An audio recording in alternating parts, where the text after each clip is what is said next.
Welcome back to Living Local. Looking to catch a movie this weekend? Lucky for you, we have Mike Schultz, arts editor for The Reader, here to tell us all about what's new at the Cineplex. How are you, man? I'm not bad. How about yourself? I'm doing great. All right, good. So there's a lot of movies still happening, aren't there? They just keep coming. They just keep coming. They don't give me a break. No, Yes. they don't. Let's start with your review, though. Okay. Godzilla times Kong, the new empire. What do we had a conversation about this last week when you were on vacation. Yes, I was not here. Yeah. Nobody knew forever what the X stood for, and so we came up with all these theories. The studio finally sent out a press release saying the X is silent. Oh. So it's Godzilla Kong. Well, then just who make knows? it Godzilla Kong and leave the X out. Anyway, I'm it's glad Godzilla. I didn't know. It's Godzilla Silent X Kong, the new empire, and it's the fifth one in the series that started in 2014.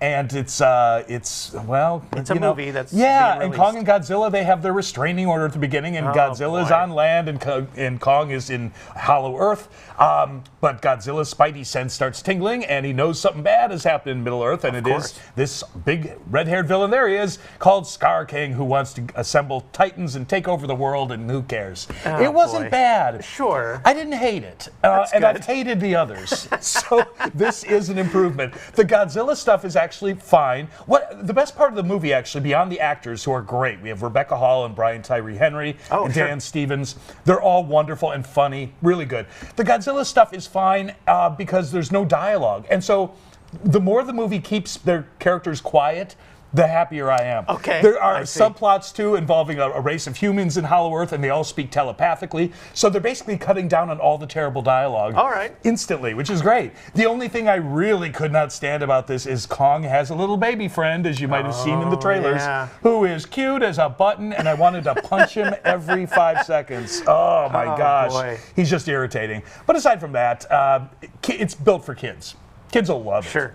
Godzilla, Kong. Not times, Kong. not just I don't Godzilla, even know if Kong. we pause. Is it Godzilla, Kong? Well, we'll see, I guess. Well, let's look it's at over now. what's new out in the movie theaters. Monkey Man, Jordan Peele. Monkey Man, yes, produced by Jordan Peele, which is always a good thing. Directed by its star Dev Patel in his very first cinematic outing as a writer and a director. This is set in Mumbai. It starts with Patel's character as a young boy. He and his mother live in the woods outside Mumbai, but developers come, they tear down the forest, they kill the mother, and Dev has to grow up to become a bare-knuckle fighter who gets paid to lose fights, basically, in the ring. He wears a monkey mask, kind of symbolizing an ancient Indian god figure. But he runs into many of these same developers who killed his mom, and now it's time for payback, my friend. So it's going to be an action-packed spectacle. Look, it's full of pulsating something. That went really fast.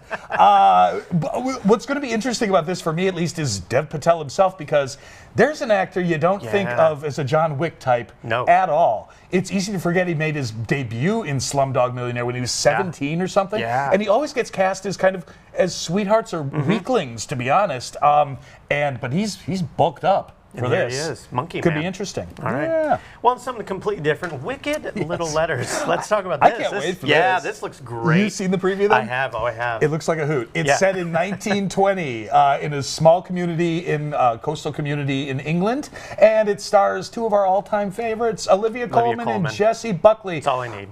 Right, that's it. Olivia Colman plays a woman who is middle-aged and lives with her parents still. She is very devout. She is very sweet, and she starts getting these anonymous letters that are profane as all get out. Nobody seems to know who's sending them. But our friend Olivia Colman does have an idea. It might be the Irish next-door neighbor, the single mom whose daughter wants to play guitar, who's a terrible influence. And so it all becomes a story about who could be sending these letters. Is it the Irish woman, or is it someone who maybe wants to frame the Irish lady next door? But Olivia Colman, Jessie Buckley. A few years ago, they got Oscar nominated, of course, for The Lost Daughter, playing the same character, which was really interesting. So I think it's the first time they're sharing a screen. That's really I can't cool. wait. No, it looks great. It looks hilarious. Yeah, you give me some comedy and some period costumes, I'm in. And Olivia Colman and Jessie Buckley, we're good to go. Absolutely. Indeed. Well, let's go over what you talked about here. So the movie in review is Godzilla Kong, There you go. the New Empire, there it is. And new in theaters is Monkey Man and Wicked Little Letters. Well, thanks, Mike. A pleasure. Appreciate it, man. Always. Thank you. You can read Mike's movie reviews online at rcreader.com. We'll have all those details posted at ourquadcities.com. More Living Local continues after the break. Stay with us.